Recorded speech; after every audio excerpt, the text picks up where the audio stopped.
আমার সেই ছোট্ট মাম্মা দেখতে দেখতে আজকে 7 বছরে পা দিল।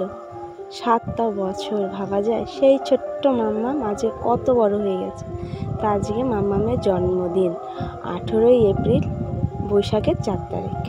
তো মাম্মামের জন্মদিনটা আমাদের মতন করে পালন করছি।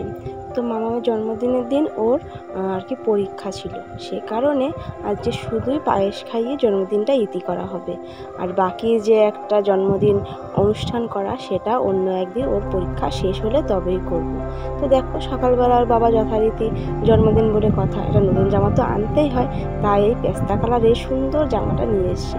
আর আমি একটু সাজুগুজু করিয়ে দিলাম। এখন মন্দিরে বসিয়ে ওকে একটু পায়েস খাওয়াবো, ঠাকুরের প্রসাদ আর কি। আর ওর কিছু বন্ধুবান্ধব এসছে আর কি।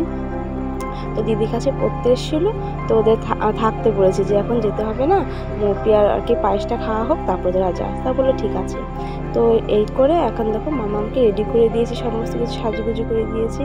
খুব সুন্দর লাগছে দেখতে না? আর ও কিন্তু হিবিজিবি সাজ একদম পছন্দ করে না, আর আমি সাজাতেও পছন্দ করি না। দেখো একদম সিম্পলভাবে সাজিয়ে দিয়েছি। এখন ও একটু আয়না দেখছে আর একটু ঢং করছে। তো চলো, সাজগুজ হয়ে গেছে, এখন যাবে মন্দিরে আর কি, আমাদের ঠাকুর ঘরে সকালবেলা দিদি পুজো দিয়েছে আর কি, পায়েস রান্না করে এখন ওর মুখে এখন পায়েস তুলে দেবো। এখন যে বাবা এসছে, সবাই একেবারে সবাই এসে এক এক করে বাবা এখন ওকে পায়েস খাইয়ে দেবে, মিষ্টি খাইয়ে দেবে। তো এখন তোমরা বলতে পারো যে 18ই এপ্রিল, সে তো সেই কবে চলে গেছে জন্মদিন, তো এখন কেন ব্লগটা শেয়ার করছি। আসলে ব্লগ যে তোমাদের সাথে শেয়ার করো তেমন কোনো মনোভাব ছিল না, ছোটো ছোটো ক্লিপ নেওয়া ছিল, সেইগুলো আমি অ্যাডজাস্ট করে একটা ভিডিও মতন করে তোমাদের সাথে শেয়ার করছি। ভাবছি যেটাই আর কি ভিডিও করে রাখবো সেটাই থেকে যাবে, আর গ্যালারিতে থাকলে কোনো না কোনো কারণে কোনো কিছু আর কি ডিলেট হয়ে যাবে, তখন আর কি এইগুলো মুহূর্তগুলো আর থাকবে না, যে সুন্দর দৃশ্যগুলো এগুলো আর পরে আর দেখতে পাবো না। আর ভিডিও করা থাকলে মাঝে মাঝে এসে ইউটিউবে বলো, ফেসবুকে বলো, গিয়ে দেখতে পাবো। সেই কারণে আমি ব্লগটা তোমাদের সাথে শেয়ার করছি। তো তোমরা সবাই ওকে আশীর্বাদ করে ভালোবাসা দিও, যাতে অনেক অনেক বড় হয়। আর আমরা সবসময় ওকে আশীর্বাদ করি যাতে ও পড়াশোনা করে মানুষের মতন মানুষ হয়। তো দেখো এক এক করে তো সবার আশীর্বাদ মামামের নেওয়া হয়ে গেল।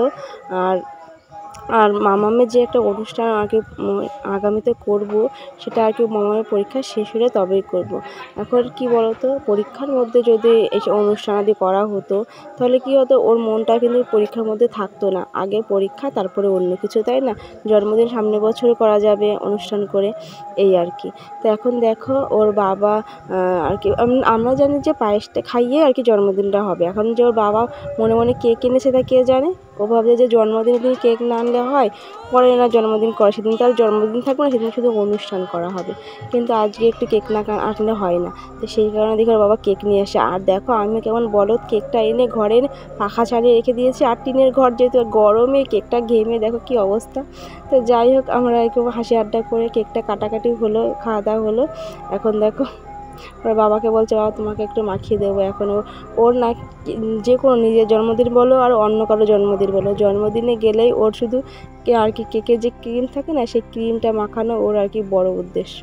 তো তোমরা তো দেখলেই মামামের জন্মদিন আগের দিন কীভাবে পালন করা হলো, কেক আর পায়েস খাইয়ে। তো এটা হলো মামামের পরীক্ষা শেষ হওয়ার পরের দিন আর কি, 18ই এপ্রিল রবিবার। কারণ ওর বাবার আবার কাজের ছুটি আছে, আবার বাচ্চাদেরও সবার স্কুল ছুটি আছে, সে কারণে রবিবারের দিনটাই আর কি ধরা হলো জন্মদিন করার জন্য। ওই গ্রামের আশেপাশে 2-1জন লোক, আর আমার দাদা বৌদি এসেছিলো, আর আমার পিসশাশুড়ি এসেছিলো, এই কজনকে নিয়েই আর কি অনুষ্ঠানটা করেছে। তো কেমন লাগলো ছোট্ট জন্মদিনের ব্লগ, কমেন্ট করে তোমরা জানিও।